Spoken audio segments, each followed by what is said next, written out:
flash floods. In Himachal, we are facing flash floods more in comparison to the data that we had from past 20, 30, 40 years. In past 5 years, the occurrence of flash floods has increased. Okay, so basically I am a civil engineer. I did my PhD in the field of geotechnical engineering and then a little bit research in the field of biogeotechnics. And now, I think last year, our Vice Chancellor, Professor Mahavir Singh, has established 5 research centers. One of them is Himalayan Center for Disaster Risk Reduction Resilience. So this is a center dedicated for carrying out research in the field of disaster risk reduction resilience. So this term is more evolved term when we compare it with disaster management. In 90s, the term was disaster management. Further, it got evolved with time.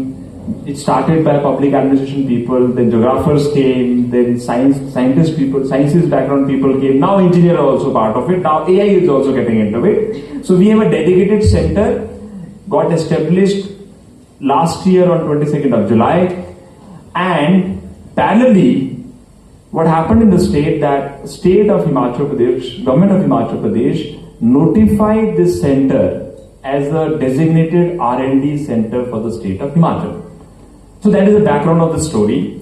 So whatever the work that I will be presenting pertains to the center because I am also deputy director of the center. And the story starts with flash floods. So last year when this center was established, we were facing flash floods. If you remember, there was some cloud bursts taking place in Himachal, and because of cloud bursts, there were flash floods and lot of casualties, tragedies taking place throughout the whole state. Okay, this whole story of disaster, if you talk about, it starts from the term climate emergency. Okay. It starts from the term climate emergency. So we all have heard the term climate change, right? What is climate change? It is some sort of a long-term shift in temperatures or weather patterns. There are two things. One is temperature, another one is weather pattern. So if there is any sort of a change in its pattern, we call it climate change. And then we have been seeing it now that there is some sort of long-term alteration to it. And because of this climate emergency, climate change is one component of it, we are having lot of cascading effects. Cascading means one after another. And on the right side, you can see through the statistical data that how global temperatures are rising. You can see, so average it is around 1.2 degrees in past 100 years. Now it is, I think, also changing to 1.28 degrees increase of global warming temperatures. So the whole story starts from here.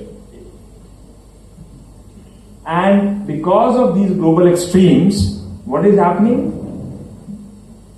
The statistics pertaining to natural disasters like floods, storms, landslides, or extreme temperatures or droughts.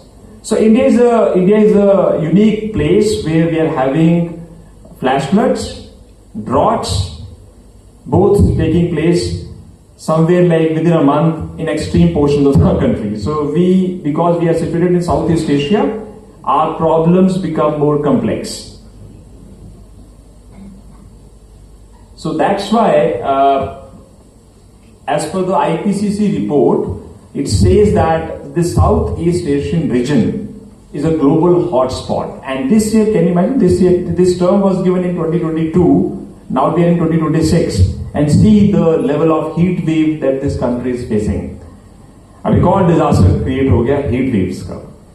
So they have already mentioned it, I think very much correctly, that it is a global hotspot. And we are facing punctuated monsoons. Punctuated monsoon का मतलब कई बार बारिश होगी ही नहीं, 2-3 महीने बारिश नहीं होगी, 1-1.5 हफ्ता बारिश होगी, सारी बारिश 2-3 महीने की, 1 हफ्ते में हो जाएगी, right? So we call it punctuated monsoons. And because of that, we are having heat waves also, monsoon, and there is an impact on agriculture, obviously. Some of the data pertaining to India, disaster trends, you can see how the number of disasters, whether flash floods, landslides or others, how much they have increased. You can see the statistics.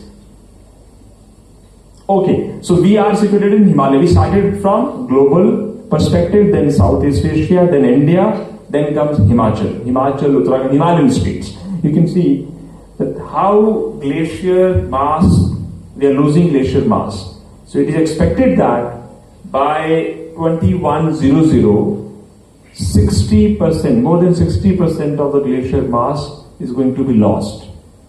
So the situation is going to become very, very alarming in next 5, 10, 20 years. And when we talk about Himachal Pradesh, we call it unique place for mountain hazards. We are vulnerable to earthquakes, landslides, floods, and now some portions are also vulnerable to heat waves. Okay, so last year I also got a chance to represent NDMA, that is National Disaster Management Authority, as an expert member for Himachal Pradesh, Uttarakhand, and Maharashtra post monsoon. Like this, there is a team known as PDNA, which carries out PDNA, Post Disaster Needs Assessment Team.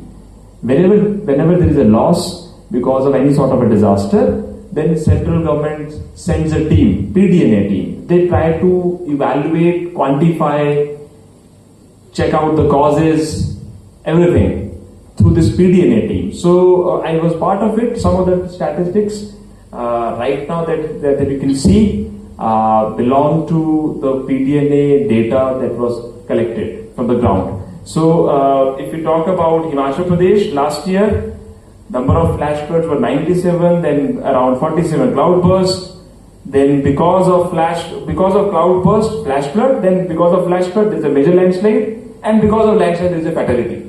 Again a cascading sort of a behavior. And how different sectors of the state, social, infrastructure, productive.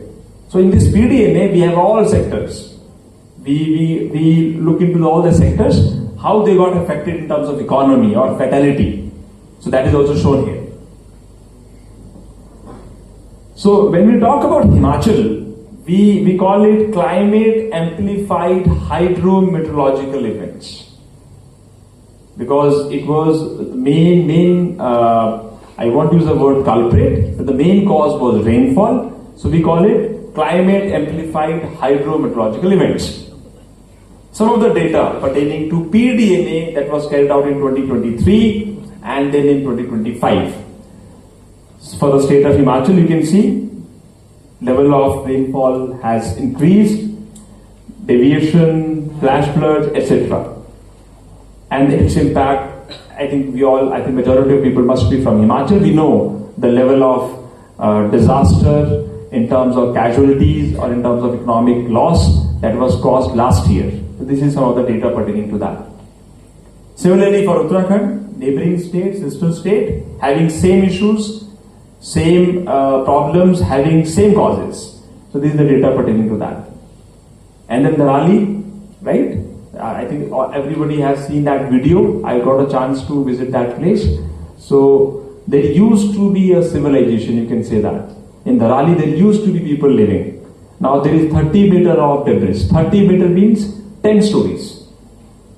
सोचिए 10 मंजिल का मलबा 1 या 2 या 3 minute के अंदर किसी जगह में आ जाए तो how that whole region gets affected. So there is no habitation now. There is no habitation now. So we both states have problems, common problems with common causes. Solution must be almost same. Okay, so the today's presentation is about flash floods. and we must have heard this term flash flood. हमने सुना होगा, अखबारों में भी पढ़ा होगा. What is flash flood? Technically, terminologically, what is it? It is sudden, short duration, high intensity flood events characterized by rapid rise in water levels and high flow velocity. और इसकी वजह से जो लॉसेस होते हैं वो 6 घंटे के अंदर जो हुआ उसको हम फ्लैश फ्लड बोलते हैं. It has to be sudden, right, और विद इन 6 आवर्स के अंदर जो भी इसका इंपैक्ट होता है वो हो जाता है. Then we call it flash flood. उसके बाद हम इसको फ्लड बोल देते हैं. तो महाराष्ट्र में फ्लैश फ्लड नहीं आता, महाराष्ट्र में फ्लड्स आते हैं, राइट. पहाड़ों में हमारे फ्लैश फ्लड्स आते हैं because there is some sort of a sudden and high intensity sort of rainfall taking place because of cloudburst or maybe normal rainfall, और उसकी वजह से ये होता है. और then because of flash flood landslide होता है. because of landslide we people lose our home or even our lives. So major causes, obviously the first one is hydrometeorological factors. मैंने आपको बताया जो ये punctuated monsoon का कंसेप्ट है, अचानक से बारिश, अचानक से नो बारिश, राइट. तो the first one is that. And another one, geomorphological and catchment factors. Geomorphology, we are a sensitive region. We are situated in Himalayas, young mountains, sensitive to climate change, sensitive to hydrometeorological जो बारिश हो रही है उसको भी sensitive है. So that is also very important issue. हमारी geology is very sensitive because they are young mountain, they are still growing, right. And then come anthropogenic factor. Last one is most important. We people situated in this region are constructing roads, houses, because for habitation, for our own needs, because geologically we are weak, mountains are very young, climate change का Himalayan reason में impact ज्यादा है, तो anthropogenic जो activity का impact है वो बढ़ जाता है, कंपाउंडिंग हो जाता है. So because of these 4 reasons we can say they are the 4 basic causative factors for flash floods. I have already mention क्या क्या डिफरेंस है. हिमाचल उत्तराखंड की सिचुएशन सेम है. एवरीबडी वांट्स कि उसके घर को रास्ता हो पहाड़ों में, एंड उस रोड को बनाने के लिए we never consult an engineer. We become our own, like we become engineers, self proclaimed engineer. तब आप कटिंग कर रहे हैं रोड में एंड वी डोंट नो कहां जियोलॉजी कैसी है. So it also triggers flash floods और it also triggers landslides post monsoon, during monsoon. Okay, it's been 13 years now being an engineer. तो कुछ हिमाचल में जो मैंने प्रॉब्लम्स देखी हिमाचल उत्तराखंड में फील्ड में, because I am a field engineer, हम फील्ड में काम करते हैं, वो क्या क्या 4-5 देखी, वो I think you all will also agree with these 4 or 5 points. Because of these 4 or 5 points also we are having the intensity of impact of the disaster is becoming imminent. वो हमारे बस के बाहर जा रहा है. Why? The first one is inadequate site investigation. मान लीजिए किसी को घर बनाना है या बिल्डिंग बनानी है तो हम कोई साइट इन्वेस्टिगेशन नहीं करते हैं. साइट इन्वेस्टिगेशन का मतलब we need to take out the data, भाई सॉइल की स्ट्रेंथ कितनी है, रॉ कौन से टाइप की, हम कोई नहीं करते. I belong to Shimla, so generally there is a standard norm. Shimla में बेरिंग कैपेसिटी इतनी होगी पूरे शिमला की, और उसी बेरिंग कैपेसिटी को जनरली कोई भी घर बनाता है या कोई इंजीनियर जनरली फॉलो करता है. We don't have a culture of doing site investigation. हमारे यहां पे कल्चर ही नहीं है. That is one of the biggest problem that we face. The second one is undesigned drainage. देखिए जो लैंडस्लाइड है, फ्लैश फ्लड है, इसका सबसे बड़ा जो सिंपलेस्ट सॉल्यूशन है that is drainage. Let water go the way it wants to go. आप पानी को रास्ता दीजिए ताकि वो प्रॉब्लम क्रिएट ना करे. सो that is called drainage. Drainage is simplest, economically the most efficient and can be done easily. तो मैं अब जिस तरीके से बारिश आने वाली है, आई बिलोंग टू शिमला, तो आई ऑलवेज टेल एवरीवन अपने आस पड़ोस की जितनी भी नालियां हैं उनको सफाई करा के properly, this should not be any sort of बंद नहीं होनी चाहिए नालियां. That is something very important. And I think all these 6 points we people belonging to the state, they are in our own hands. इसके लिए हमारे government की कोई जरूरत नहीं है. घर बनाते हैं तो सॉइल इन्वेस्टिगेशन करानी है, ड्रेनेज अपने आस पड़ोस में ड्रेनेज ठीक होना चाहिए. पड़ोसी का ड्रेनेज ठीक नहीं है, आपका ठीक है, तब भी आप सारे प्रॉब्लम में हैं. Right? We all are in the same boat. So we have to keep an eye on our neighborhood also. And the third one is dumping. We all are doing constructions. So construction करेंगे, so there is going to be muck. मलबा निकलेगा, मलबे को क्या करेंगे, कहीं भी हम डंप कर देंगे. और जितने भी डंपिंग लोकेशंस हैं, they are always across the road. एक रोड की नाले की तरफ नीचे वैली साइड में नहीं, ताकि इजीली डंप हो जाए. जैसे ही बारिश आएगी, वो सारी जगहें they will become the first handlers of that flash flood. और फिर क्या बनेगा, debris flow. And because of that debris flow, situation like Dharali और जैसे मंडी में थुनाग में हुआ, that will happen. So dumping is also a very critical issue. Next one is maintenance. We don't have a culture of maintenance. Maintenance means कोई construction road का हो गया, बारिश आई, मलबा नीचे आया, समाज के लोगों ने कहा सरकार को कि इसको साफ कराइए. What we do dumping. वहां से उसी समय कोई कॉन्ट्रैक्टर उस मलबे को उठाएगा और उसको डंप कर देगा ताकि जल्दी से जल्दी रोड खुले. But that is not the engineering way of dumping things or maintenance things. That is also issue. Design copied from planes.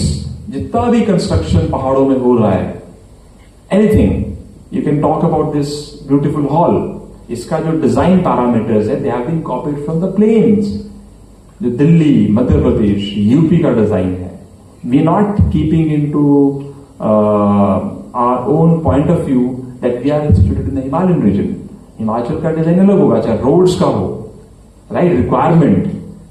So there is a big question mark. Do we need big size expressways or highways, national highways? उस size के 2 lane, 4 lane or 6 lane? Do we need it? Right? That is also questionable thing. So these are the 6 problems based on my experience that our state or neighboring state, especially the Himalayan states, are facing. I have been talking about it more. I know that I think must be no one out of all of you must be geotechnical like me, but still these things are becoming more crucial that everybody who is situated staying in the Himachal or Uttarakhand must know the basics of engineering, basics of landslides, basics of disaster risk reduction or disaster management, because it's part of our life. ये हमारे जीवन का सबका it's part of it. Right?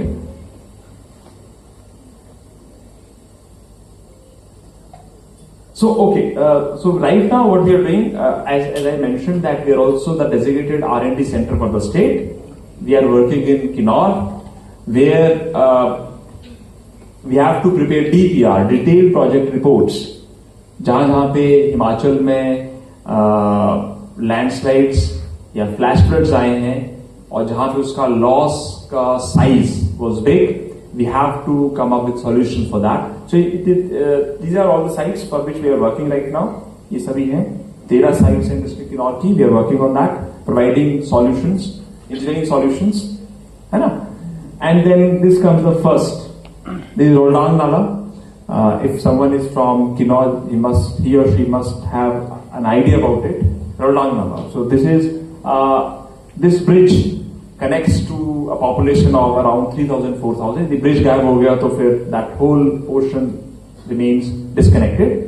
And the interesting part is that this design has come to us. We have to design the solutions for it. But दुख की बात यह है कि इसका जब डिजाइन हुआ होगा तो इसका डिजाइन ही नहीं हुआ है, उसके बिना ही ये सीधा ब्रिज रख दिया गया. तो ये हम सब लोगों की जो एक सिचुएशन है, व्यवस्था है, उस पर क्वेश्चन मार्क लगाता है. अब आइडियली क्या होता है, if you have to design any sort of a bridge जो किसी नाले पे होता है, तो पहले आप कैलकुलेशंस करते हैं कि उस नाले में मैक्सिमम पानी कितना आ सकता है. ये पहला प्रश्न है.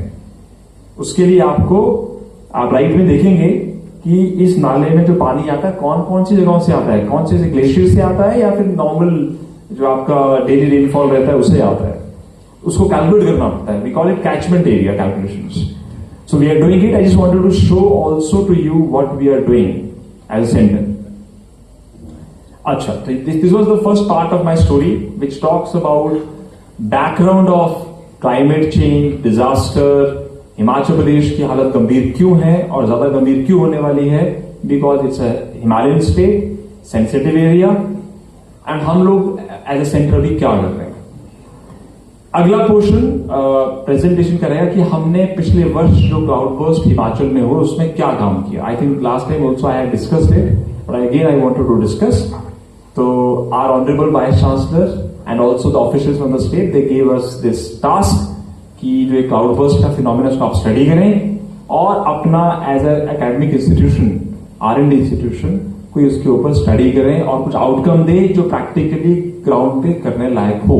तो I will be talking about our study for district Mandi that we started last year. We did it last year. So it starts with cloud burst phenomena. So हमने सबने क्लाउड बर्स्ट शब्द सुना है. What is cloud burst? Cloud burst IMD के हिसाब से कोई बहुत आवाज आने वाली चीज नहीं है. क्लाउड बर्स्ट का मतलब है जब किसी घंटे में 100 mm से ज्यादा बारिश होती है, we call it cloud burst. अब क्या ये डेफिनेशन हिमाचल में फिट बैठती है? That's what the honourable CM asked me. नहीं बैठती है. हिमाचल प्रदेश की definition for cloud burst, Himachal means the whole Himalayan region has to be something different. 100 mm की रेनफॉल तो मंडी में हुई नहीं और हमने कहा कि यहां तो क्लाउड बर्स्ट हो गया थुनाग में. Why? Because the definition has not evolved with geographical locations. So अभी की डेफिनेशन बोलती है कि 100 mm से ज्यादा यदि बारिश होती है लगातार 1 घंटे तक मिनिमम, तो उसको हम क्लाउड बर्स्ट बोलेंगे. There is no mention of geographical location.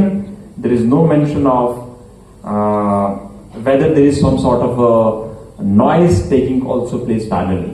So that there are two important components. So we'll go with the standard definition that we have, and you can see, जब हम cloud burst की study की बात करते हैं तो पहला काम होता है we need the data pertaining to rainfall, कि भैया बारिश कितनी हुई, कितने घंटे में कितनी बारिश. तो that is very difficult to get. हमारे पास कोई रेन गेज स्टेशन तो है नहीं. अब डिस्ट्रिक्ट मंडी की यदि बात करें तो I think if I am not wrong, Mandi का जो बाजार है वहां पे एक रेन गेज स्टेशन लगा है और थुनाग कहां है, राइट? तो जनरली क्या होता है, we take that data as a base. जो रेन गेज मतलब जिसमें पानी इकट्ठा होकर हम बताएंगे कितने mm का पानी बारिश हुई. ये कुछ डेटा है पर्टेनिंग टू कितना लॉसेस पिछले वर्ष हमें डिफरेंट डिस्ट्रिक्ट्स में देखने को मिला. Can you imagine a small state like Himachal having annual budget of around 50-55,000 crore rupees, और हमारा डिजास्टर की वजह से लॉस कितना है, डैमेज कितना है, 18,000 करोड़, 16,000 करोड़. बताइए कितना percentage of our whole annual budget it is representing, it is getting reflected. So that's why I say this is very, very crucial. This is not just not for engineers. This is for every one of us, right? तो 18,000 करोड़ का पिछले साल का जो disaster की report है PDM ने की, 16-17,000 करोड़ का उसमें लॉस है. Damage plus casualty plus everything, सभी सेक्टर्स को मिला के. तो ये डिस्ट्रिक्ट वाइज दिया है. शिमला में देखिए आप, it's around 700 more than 700 crore rupees. Okay, so I was talking about that we did this study. पहला काम था कि भैया पता करें कितनी बारिश कहां हुई. अब दिक्कत क्या है, I told you we don't have rain gauge. Rain gauge का मतलब होता है एक छोटी सी बकेट लो, उसको कहीं रख दो और उसमें कुछ पैरामीटर्स होते हैं, उसमें कितना पानी इकट्ठा उसके पीछे बता देंगे शाम को, देखो भैया इस घंटे में इतनी बारिश हुई. Simplest way, but that also we don't have different locations. तो जो डेटा हमें मिला, we collected it in terms of different Mandi के जो डिफरेंट रीजन्स हैं, गोहर, वहां पे कितना लॉस हुआ, ये सब चीजें, और economical loss as reported by the different departments. Then comes the study area. बहुत इंटरेस्टिंग है, आपको यू विल एंजॉय इट. तो ये हमारा स्टडी एरिया है, थुनाग के आसपास के एरिया है. प्री पोस्ट कुछ photographs, you can see how things unfold. God forbid इस बार ऐसा शायद कम हो या ना हो, but as an engineer we know that, as a researcher things are going to happen again. देखिए मग ओके, सो हम फील्ड पे हमने विजिट किया टाइम टू टाइम, जो ये कुछ गांव है, एंड अब हमने कहा because we all are researchers also, so we use the term EPS CBL. We didn't call it cloudburst. I told you cloudburst का मतलब यहाँ पे फिट ही नहीं हो रहा था, as reported by the government, even as reported by the different officials. So EPS CBL means extreme precipitation spills induced by cloudburst events. जहां पे those, it's not technical है, but I just want to tell you that sometimes we use some terms which are not correct technically. और ये बारिश हुई, बारिश होने की वजह से, बारिश क्यों हुई इतनी ज्यादा? Because of climate change. अच्छा, एक और बात है, people say that these things are happening because पहाड़ों में कंस्ट्रक्शन हो रहा है. No, that's not the real reason. क्या क्लाइमेट चेंज हिमाचल में जो कंस्ट्रक्शन हो रहा है उसकी वजह से हो रहा है? No, that is like minuscule, very small in percentage. Climate change तो प्लेन्स में पूरी दुनिया में, it's a global phenomena, right? So we cannot be always made accountable for it, people, because we also have our needs. 67% of our like area is into the forest domain, forest area. We can't cut it. So हमारे पास वैसे ही बहुत ज्यादा कम available land है. So it's a global phenomena. If someone tells you कि आपके पहाड़ों में construction हो रहा है, कैसे ऐसा हो रहा है? No, it's a global phenomena because of which आपका जो पैटर्न है रेनफॉल का वो चेंज हो गया है. अब अचानक से भी एक महीने की बारिश एक दिन में होगी, obviously it is going to be aggravating, it is going to be disastrous, and that's why I always propose कि जो हिमालयन स्टेट्स हैं, they should get some sort of economical funding for it, ताकि they should try to manage their own whatever the requirements of economical point of view are. हम अपने पेड़ forest को नहीं काट सकते, right? Then how our whole economy is going to evolve? So it's a global phenomena, it's not a local phenomena. Cloud burst का mechanism local है, वो किसी पहाड़ों के बीच में कहीं एक जगह में होगा, but this whole problem is global, and we as Indians, we are responsible. So is China, so is developed nations, because it started from industrial revolutions, which was predominantly taking place in developed nations. ये कुछ data है pertaining to June, 30 जून को ये हुआ था, and unfortunately because I'm part of Himachal Pradesh University Shimla, one of our colleague, he lost his house, big house, and he just ran out of it. That's how he saved his life. So the point is, it is something that is impacting our people around us. And I think in 2022, I lost my then director, late Shri Professor P. Sharma, to this debris flow at HP University, along with one more colleague. So कुछ data हमने लिया, some of the pre and post photographs, कैसे बारिश का जो पानी है उसका impact, extent of its volume increase कितना हुआ है. I will come to it. Why I'm trying to make you understand these small things. I will come to it. So some of more photographs of Thunak region, pre and post. ये लंबा थाच का government college है. Again I told you, nobody thought कि whether construction should take place at a region so much close to any river or a nala. Any engineer will say never. But that's how our compulsions, our system works, right? So this is an example of poor engineering or bad engineering. Okay. So on 30th of June, शाम के समय बारिश start हुई. You can say hourly rainfall data. हर घंटे में कितनी बारिश हुई. And around 10 PM, the intensity of the rainfall was extreme, highest. And this rainfall continued till 2:30 AM in the night, and then we got the news next day कि flash flood आ गया. अब दिक्कत क्या है कि डिस्चार्ज का calculation यदि हमने स्टडी करना है, रिसर्च करना है, तो हमें पता है पानी कितना आया। तो एक पजोरा के पास they collect the data, dam sort of place, तो वहां पे डेटा कलेक्ट करते हैं वो कितना पानी आ रहा है, कितनी बारिश हो रही है। तो उसकी डेटा कुछ दिया गया है जून में, वॉल्यूम ऑफ वाटर, तो नाक का जो नाला है उसमें कितना पानी था, ताकि हम स्टडी कर सकते। ये कुछ डेटा पर्टेनिंग। ओके, अब आते इंटरेस्टिंग पार्ट पे कि why this whole story is being narrated to you. We got in touch with NASA, I have friends who are working there, and अब देखिए दिक्कत क्या है कि हमारे पास डेटा ही नहीं है कितनी बारिश हो रही है। So what we did, we contacted the weather department of NASA. They have a set of satellites, and through that set of satellites they can tell you जो क्लाउड्स का पैटर्न है, कहां पे कितनी बारिश हुई है exactly, not exactly, precisely. So we took this whole data from them, और इसके थ्रू जो थुना का रीजन है नाले वाला, specific to that, we were able to collect data pertaining to rainfall, कितनी बारिश हुई। अब ये इतना इंपॉर्टेंट क्यों है, I will come to it, why it is so important. ये फर्दर कुछ डेटा है, won't go to the technicality of it. ये फर्दर 4-5 महीने का डिफरेंट सैटेलाइट से क्या लिया, मेट्रोलॉजिकल, हाइड्रोलॉजिकल क्या लिया। अब आते इससे हुआ क्या, इससे एक आम आदमी को क्या मिलेगा, that must be the question. Question is कि देखिए फ्लैश फ्लड का तो कोई समाधान है नहीं, वो तो जब आना है आना है। क्या हम ये प्रिडिक्ट कर सकते हैं कि फ्लैश फ्लड कितनी mm की बारिश से ट्रिगर हो सकता है? मतलब IMD बोलता है कल येलो अलर्ट है, बोलता है, so there is a definition to yellow alert, there is a definition to orange alert, इतनी बारिश होने की संभावना है इतने mm की।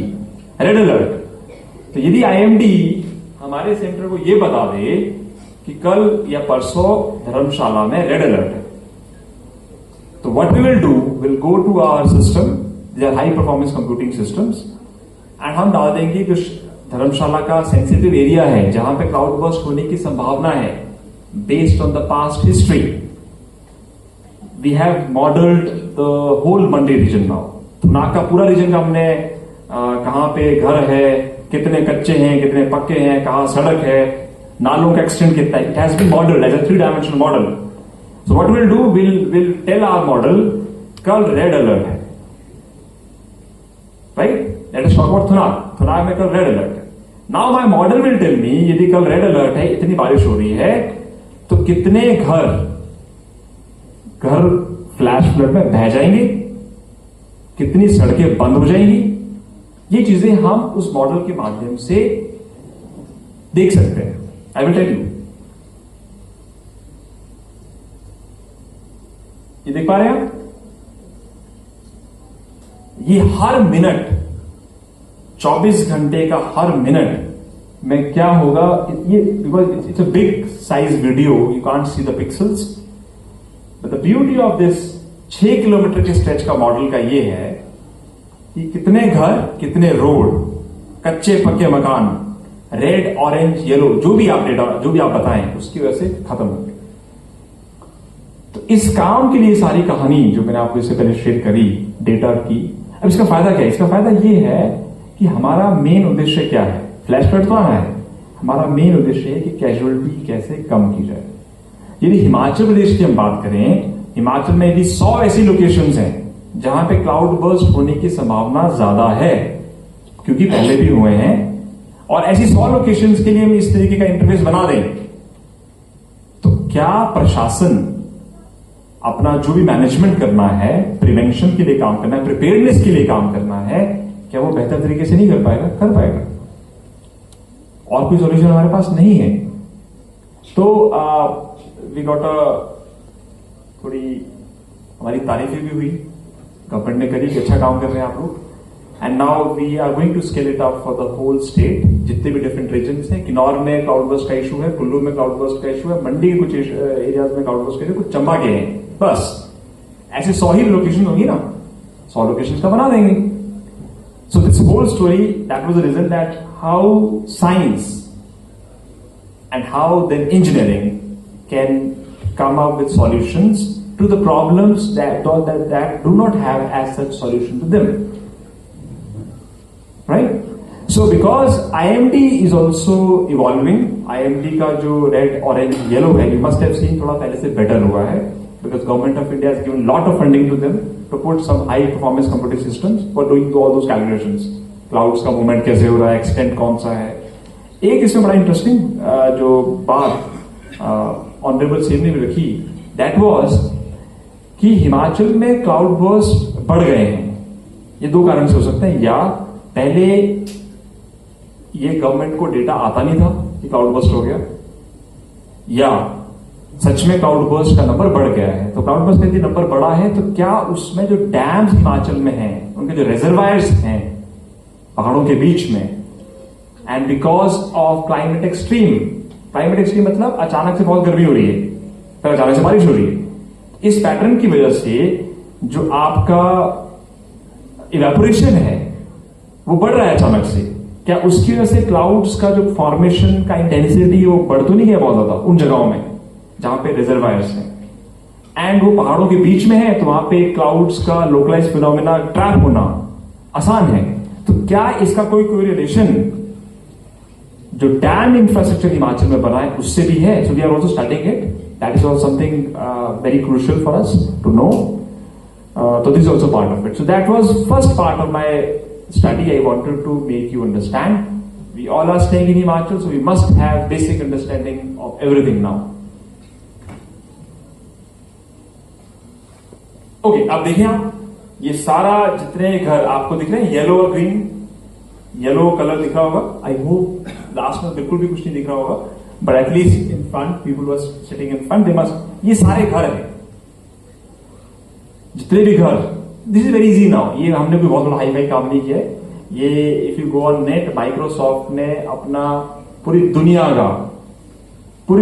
का कहां पे घर है वो सारा निकाल दिया, because through satellite. What we do, we take that data, lay it over our interface, right. कौन सा कच्चा है, कौन सा पक्का है, कौन सा आजकल बना है, कौन सा पुराना है, it can be easily monitored. अब ये है प्री वाला proximity to river, and then building started. So the interesting part was कि कोई पूछ सकता है कि भैया how you come to know कि आपका जो मॉडल बता रहा है, like what is accuracy of it. So fortunately last year 2025 में फ्लैश फ्लड्स आया मंडी में. We have that data with us, कितने घर उसमें टूटे. Even I did survey, physical survey on the field, तो वहां से हमने डेटा भी लिया, उसको वैलिडेट किया ग्राउंड पे उन घरों से जहां जहां पे ऐसा हुआ. So that's how we came to an understanding कि ये मॉडल अभी तक तो ठीक काम कर रहा है. अब बाद में through some funding it can be scaled up for the state. ये फर्दर कुछ चीजें, कितने कच्चे मकान, पक्के मकान, तो इसको अंग्रेजी में हम technically we call it hydrodynamic modelling. Hydrodynamic क्योंकि पानी चल रहा है तो हाइड्रोडायनेमिक हो गया, उसकी मॉडलिंग कर रहे हैं. So this can be a good solution. और इस तरीके से अब हम get in touch with NHA. हमने NHA को कहा कि देखिए आपका इतना इंफ्रास्ट्रक्चर हिमाचल में बन रहा है, you are constructing so many roads, और हर वर्ष आपके रोड बह जाते हैं और आपका बहुत ज्यादा लॉस हो रहा है, फिर people are also getting educated. इसमें एक और प्रॉब्लम है फ्लैश फ्लड में. फ्लैश फ्लड में एक और दिक्कत है कि people are losing their land. बोलो कैसे? अब मान लीजिए कोई नाला है, नाला फ्लैश फ्लड ज्यादा आ गया, तो जिसके अपनी जो प्राइवेट लैंड थी वो भी साथ में बह रही है ना, कुछ पैच ऑफ इट, तो people are losing their land. So is NHA, and now I think it is also the final stage that we are going to get some big funding from NHA, जहां पे पूरे NHA के लिए ये model बना के देंगे कि आपके कौन कौन सा रोड इंफ्रास्ट्रक्चर क्लाउड बर्स्ट की वजह से जो फ्लैश फ्लड होगा उसके से कहां हिट हो सकता है, कहां लैंडस्लाइड आ सकता है.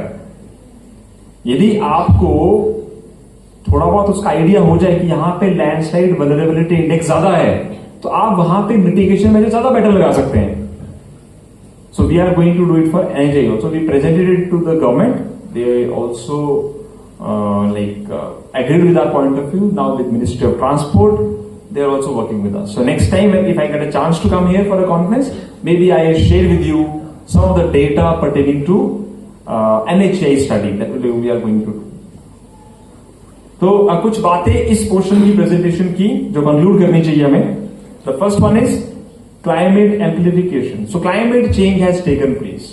अब climate change बोलना बंद करें, हो गया ये. It is irreversible. We can't avoid it. Heat wave देखिए, some of the regions in this country are touching 50 degree. So let us see how our body, adapts to it, and with time evolves with it. So climate amplification has taken place. Be ready. अचानक से बहुत बारिश होने वाली है या बारिश ही नहीं होगी. Last year in Shimla there was no snowfall. और लास्ट के आई थिंक 3-4 दिन जब सो कॉल्ड विंटर जो सीजन होता है वो कंप्लीट हो गया है ऑफिशियली, उसके लास्ट डे बर्फ पड़ गई. So this is called climate change, climate amplification. Climate amplification is extreme events. Amplification because they are extreme in nature. बारिश हो चाहे बर्फ हो, राइट, चाहे गर्मी हो. So what we can do, हम भैया ऐसा करते हैं, रीजनल हॉटस्पॉट फॉर जो फॉर्मेशन है या जो रीजनल हॉटस्पॉट है उनको वेरीफाई करते हैं. और इसके माध्यम से जो ये अपना मॉडल बना है, इसके माध्यम से I think we can give a good preventive solution that can help the government, state officials for preparedness, ताकि कैजुअलिटी नंबर कम हो. Okay, so here I am going to complete my first presentation. I request someone to help me start, because this is the area of my research. Flash flood is something new. In landslide or slope instability, can you just understand this simple photograph, simple schematic diagram? ये base है, ये सारी कहानी का जोड़ है. मतलब यहां से ही सब कुछ स्टार्ट हुआ है, उत्पत्ति यहां से हुई है.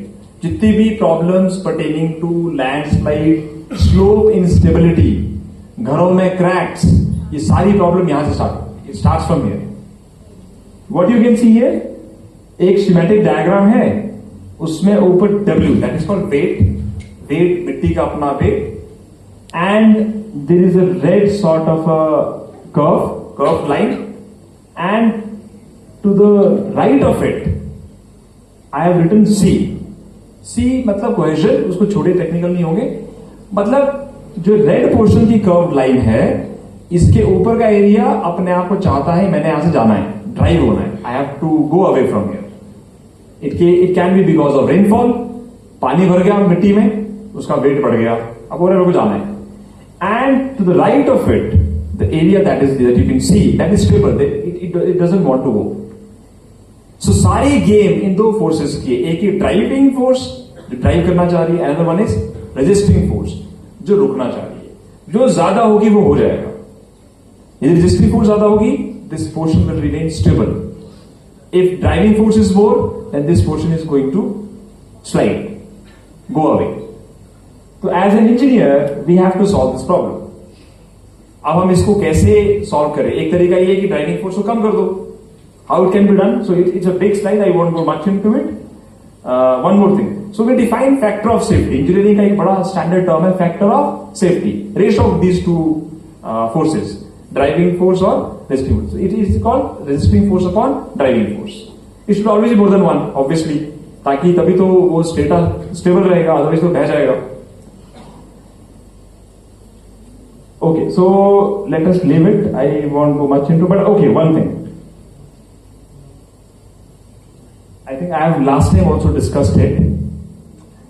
हर जगह में, पहाड़ों में, because it's a sensitive region, सारे regions move कर रहे हैं with time.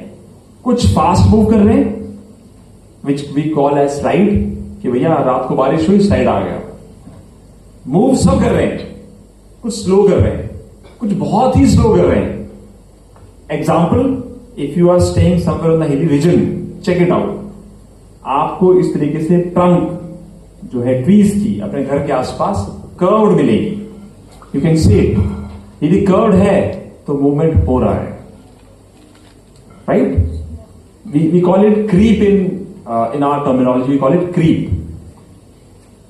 And that's why we say drunken trees are good indicators of creep और लैंडस्लाइड. लैंडस्लाइड तो ओवरऑल टर्म आती है इसमें. तो यू कैन चेक आउट कि आपके घर का जो रीजन है, whether it is more sensitive और लेस सेंसिटिव टू landslides. बहुत remedial measures है. I can talk about only one, my favorite one, which you must have seen while going through any expressway. I won't go much into it. That is soil layering. So ये सारे solutions हैं जो आपने देखे होंगे road construction के side में. Stabilise करने के लिए यूज होते हैं. I will talk about only one. So give me some time. Let me go to one slide, not much, maybe some time else. Okay, so this is called soil nailing. आपने देखा होगा दीवारों में सरिये से डाले होते हैं, उसके ऊपर जाला लगा होता है, राइट? एंड देन दिस हम उसके ऊपर कुछ आजकल घास वगैरह लगा रहे हैं. So what exactly it is? तो ये basically it is called soil nailing. इसमें इस तरीके के सरिये we have inserted these nails. यहां पे सरिया नहीं बोलते, यहां पे नेल्स बोलते हैं. होता वो सरिया ही है जैसे घरों में यूज होता है, 25 mm का या 32 mm का सरिया. ये अलग अलग तरीके हैं. अब what we do, so let us first of all understand कैसे होता है. आइडिया में कोई रिटेनिंग स्ट्रक्चर या डंगा लगाना है, तो what we do, we start from the bottom, right? डंगा लगेगा नीचे से ऊपर. This start from top to bottom. ये उल्टा है. So it start from top to bottom. तो पहले क्या करेंगे, वी स्टार्ट फ्रॉम टॉप. छोटा सा ये देख रहे हैं आप, एक ट्रक रोटेड जो ये अपना मोटर है, छोटा सा, some sort of bulldozer it looks. It start from top. थोड़ा सा पहले कटिंग करेगा, अपनी स्पेस बनाएगा. Then it will do the digging, boring, hole बनाएगा. और उस होल में फिर वो सरिया डाल देगा. अब जो होल का size that is 100 mm, 100 mm का है. सरिया 25 mm का है. तो उसको सेंटर में रखने के लिए क्या करेंगे, प्लास्टिक के सेंट्रलाइजर यूज करेंगे और फिर ग्राउटिंग करेंगे. That is simplest way of making it understand. और फाइनली जब ये कंस्ट्रक्शन हो गया, इट लुक्स लाइक दिस. समझे? हमारे दो बिल्डिंग्स हैं, बिल्डिंग के बीच में आप घर बनाना चाहते हैं. आप कंस्ट्रक्शन एक्सकेवेशन करेंगे तो दोनों बिल्डिंग्स को खतरा है, but you can use it because it start from top. और जगह में क्या होगा, बॉटम से स्टार्ट होगा. तो there is more risk. Problem ये है कि सॉइल नेलिंग का डिजाइन हमारी कन्वेंशनल मिस्त्री हैं, जो ठेकेदार हैं, उनको नहीं आता है. तो they always go for basic retaining structure, डंगा लगाने वाला system. So it is more economical than that. और एक छोटी सी मशीन होती है 4 फुट बाय 4 फुट की, and it is very fast. आप एक्सकेवेट करो, सरे डालो, एक्सकेवेट करो, सरे डालो, and you are increasing the space. पहाड़ों में वैसी जगह नहीं है. रोड हमारे छोटे हैं, उसमें डंगा लग जाएगा 2 फुट का चौड़ा डंगा, रोड और छोटा हो जाएगा. इसमें ऐसा है नहीं.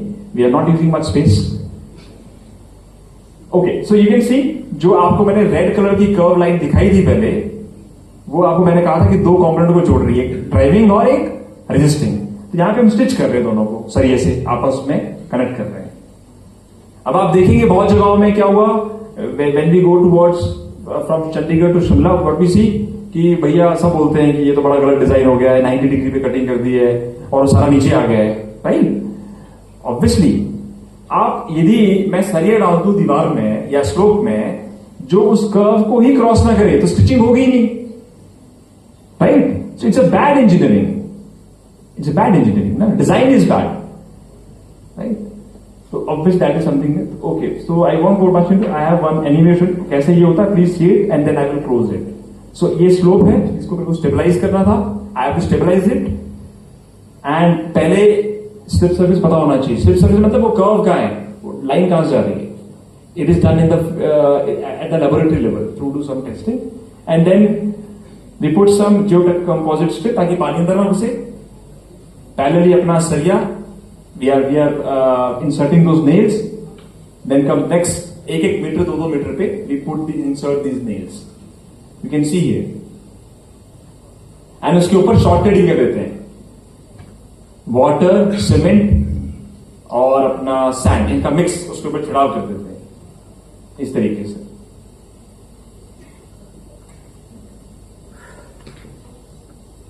Then we put temporary facing. And then इसको टाइट कर देते हैं so that it doesn't come out. And उसके बाद वायर मेश जो आपने देखा होगा, जालियां. एंड उसके बाद permanent facing, and then comes the beautiful part that is some vegetation, bio engineering. And nobody will come to know कि यहां पे इस तरीके का सर्जरी हुई है इससे पहले. So I think I have lots to say, but I think I should stop here. So thank you so much for patience listening. Thank you. Sir मेरा सिर्फ एक सवाल था.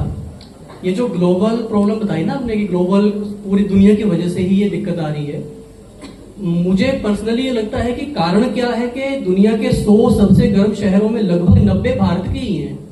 तो ये दुनिया की दिक्कत नहीं दिख रही, मुझे भारत की दिक्कत दिख रही है। ऐसा क्यों है सर? देखिए, जो कॉज ऑफ प्रॉब्लम है वो दुनिया है, उसका जो इम्पैक्ट ज्यादा, जैसे गरीब आदमी पे ज्यादा इम्पैक्ट आता है ना इकोनॉमी में, तो उसी प्रकार से इसका जो ज्यादा इम्पैक्ट है वो साउथ ईस्ट एशिया के ऊपर आ रहा है because of our geographical location. हमारे समुद्र भी है, पहाड़ भी है, वेस्टर्न डिस्टर्बेंस से मानसून भी यहां पे एम्प्लीफाइड हो रहा है, और हमारे यहां गर्म जगहें भी पहले से थी, उसकी इंटेंसिटी और एम्प्लीफिकेशन बढ़ गया है।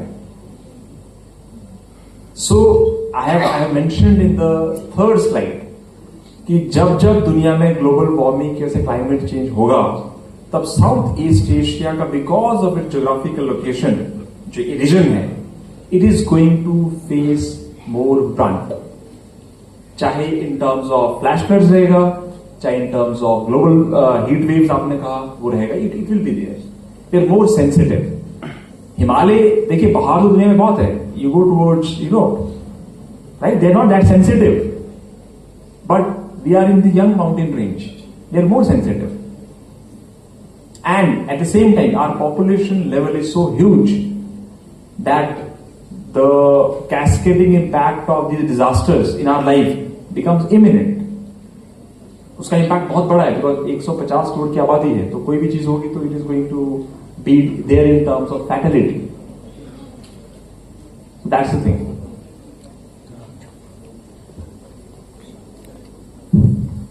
नमस्कार सर। सर, जो आपने ये सॉइल नेलिंग का कॉन्सेप्ट दिया, हम ये अमूमन देखते हैं जो NHI जैसे जो रोड वगैरह बने वहीं पे ये कॉन्सेप्ट आपने इम्प्लीमेंट किया होता है। सर, जैसे सिराज वैली है या जैसे जो भी फॉरेस्ट एरिया है, सर वहाँ पे ये वाला कॉन्सेप्ट लागू नहीं हो सकता सर, क्योंकि वहाँ पे तो फॉरेस्ट है, वहाँ पे नेलिंग कैसे करेंगे हम सॉइल की सर? देखिए सर, ऐसा है कि इंजीनियरिंग में बहुत समाधान है, हर प्रॉब्लम के लिए अलग अलग सॉल्यूशंस हैं। यहां पे भी मेरे पास कम से कम 10-15 सॉल्यूशंस थे। मैंने सॉइल नेलिंग की बात इसलिए करी यहां कि एक सॉल्यूशन है, बड़ा ज्यादा पॉपुलर हो रहा है। हिमाचल में कंस्ट्रक्शन ऑफ हाईवेज हम सभी लोग देखते ही हैं, तो आप इससे अपने आप को कहीं ना कहीं लिंक कर सकते हैं कि आपने देखा होगा, तो what this is the science behind it. Thunag की अपनी इश्यूज हैं, फॉरेस्ट डिपार्टमेंट, फॉरेस्ट एरिया के, फॉरेस्ट रीजन्स के अलग इश्यूज हैं। अब मान लीजिए आपका जो स्लोप है वो बेडिंग रॉक की है, तो वहां पे तो सरिया कहां घुसेगा, राइट? वहां का सोल्यूशन अलग है। Every problem has a separate different set of solutions. Engineering fails when we put there is a mismatch between the solution and the problem. So does in case of allopathy, गलत solution हो गया तो it is going to fail. सो ये solution मैंने इसलिए highlight करा क्योंकि एक तो इकोनॉमिकल है, फास्ट है, और हिमाचल का जो हमारी पॉपुलेशन है वो उनके आसपास कहीं ना कहीं हर जगह पे कंस्ट्रक्शन ऑफ रोड हो रहा है, तो ये उससे लिंक कर सकते हैं अपने आप को कि ऐसे हो रहा है। That this is the basic engineering behind it. Thank you sir. But being engineer आप क्या वहां के लिए सोल्यूशन देना चाहोगे? देखिए sir, I will again come to it, every problem has a different solution. अभी हम किन्नौर डिस्ट्रिक्ट में काम कर रहे हैं। किन्नौर डिस्ट्रिक्ट ज्यादातर रॉक जो है that is like having lot of loose strength, right? वहां पे प्रॉब्लम का सॉल्यूशन नेलिंग है ही नहीं इन केस ऑफ किन्नौर के मेजॉरिटी रीजन्स में। वहां पे हमें चाहिए रॉक बैरियर्स, पहाड़ों ऊपर से पत्थर आते हैं। किन्नौर की मेजर प्रॉब्लम क्या है कि ज्यादातर लोग वहां पे बहुत कैजुअलिटीज हुई हैं, ऊपर से चट्टान आई, रोड क्रॉस कर रहा था, गाड़ी के ऊपर गिर गई। तो वहां के लिए सॉल्यूशन कुछ और है। वहां के लिए we have to put rock barriers. Rock barrier का मतलब होता है इट कैन बी RCC, या फिर जो वायर मेश आपको यहां दिखाया था ना, उसकी strength, high strength wire mesh के जाले, ताकि कुछ गिरे तो उसके अंदर इट कैन गेट एक्यूमुलेटेड। तो वहां पे जो नेल है, वहां पे वो सरिये का काम अलग है। वहां पे काम क्या है कि वो जाला जो उसको बाहर ना आने दे। यहां पे कुछ और है। यहां पे जैसे मूवमेंट देखिए, नेलिंग की खूबसूरती देखिए, मैं ज्यादा बात नहीं कर पाया, समय नहीं है।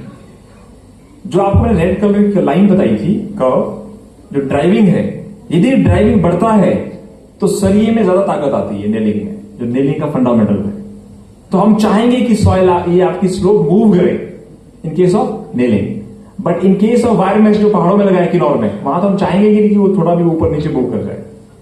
So the point I want to put forward being an engineer is every problem has a different solution, different set of solution. Problem is जब हम बोलेंगे पूरे मंडी के लिए कर दीजिए, I told you 7 जो दिक्कतें मैंने देखा एज एन इंजीनियर ग्राउंड पे, वो पूरे शिमला का एक ही सॉल्यूशन चल रहा है। एंड यू सेड कि नेलिंग ज्यादा क्यों नहीं दिख रहा है? रीजन है क्योंकि सॉरी टू से वी हैव कॉन्ट्रैक्टर्स, करेक्ट?